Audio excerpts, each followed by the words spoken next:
Hello दोस्तों, मेरी channel पे आपको स्वागत है।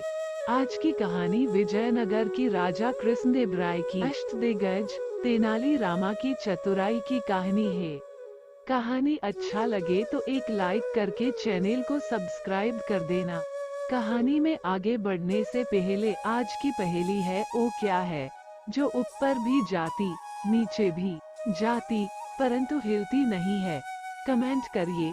सही जवाब देने वाले के लिए सरप्राइज है। कहानी सुनिए। विजयनगर के राजा कृष्णदेव राय को अद्भुत व विलक्षण चीजें संग्रह करने का बहुत शौक था। हर दरबारी उन्हें खुश रखने के लिए ऐसी ही दुर्लभ वस्तुओं की खोज में रहता था ताकि वो चीज महाराज को देकर उनका शुभ चिंतक बन सके तथा रुपये भी ऐंठ सके। एक बार एक दरबारी ने एक अनोखी चाल चली। उसने एक मोर को रंगों के एक विशेषज्ञ से लाल रंगवा लिया और उस लाल मोर को लेकर वो सीधा राजा कृष्णदेव राय के दरबार में पहुंचा और राजा से बोला, महाराज, मैंने मध्य प्रदेश के घने जंगलों से आपके लिए एक अद्भुत व अनोखा मोर मंगाया है। राजा कृष्णदेव राय ने उस मोर को बड़े गौर से देखा। उन्हें बड़ा ताज्जुब हो रहा था। लाल मोर, वास्तव में आपने हमारे लिए अद्भुत चीज मंगाई है। हम इसे राष्ट्रीय उद्यान में बड़ी हिफाजत से रखवाएंगे। अच्छा, ये तो बताओ कि इस मोर को मंगाने में तुम्हें कितना रुपया खर्च करना पड़ा? दरबारी ने अपनी प्रशंसा सुनी तो वह प्रसन्न हो उठा। बड़े ही विनम्र भाव से वह राजा से बोला, महाराज, आपके लिए यह अनोखी वस्तु लाने के लिए मैंने अपने 2 सेवक पूरे देश की यात्रा पर भेज रखे थे। वे वर्षों तक किसी अद्भुत वस्तु की खोज में लगे रहे। तब कहीं जाकर मध्य प्रदेश के जंगलों में यह अनोखा लाल रंग का मोर मिला। मैंने अपने उन सेवकों पर करीब 25,000 रुपये खर्च किए हैं।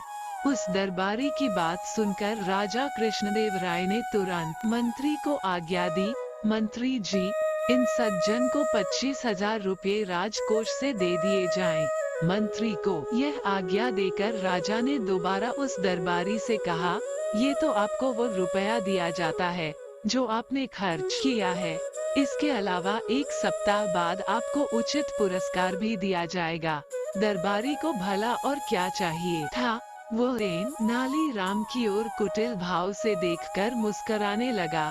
तेनाली राम उसके मुस्कराने का मतलब समझ गया, लेकिन समय को देखते हुए उसने चुप रहना ही उचित समझा। तेनाली राम ये भी समझ गया कि लाल रंग का मोर किसी भी देश में नहीं होता, कहीं भी नहीं पाया जाता। उसे लगा, ये सब अवश्य ही इस दरबारी की कोई चाल है। बस फिर क्या था? तेनाली राम ने दूसरे ही दिन उस रंग विशेषज्ञ को खोज निकाला जिसने लाल मोर तैयार किया था।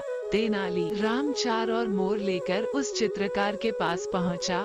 उसने उन्हें लाल रंग से रंगवा कर तैयार कराया और उसी दिन उन्हें दरबार में ले जाकर राजा से कहा, महाराज, हमारे मित्र दरबारी ने 25,000 से केवल एक लाल मोर ही मंगवाया था और मैं सिर्फ 50,000 में उससे भी अधिक सुंदर 4 लाल मोर ले आया हूँ। राजा ने देखा, सचमुच तेनाली राम के चारों मोर उस दरबारी वाले मोर से कहीं अधिक सुंदर और सुर्ख लाल रंग के थे।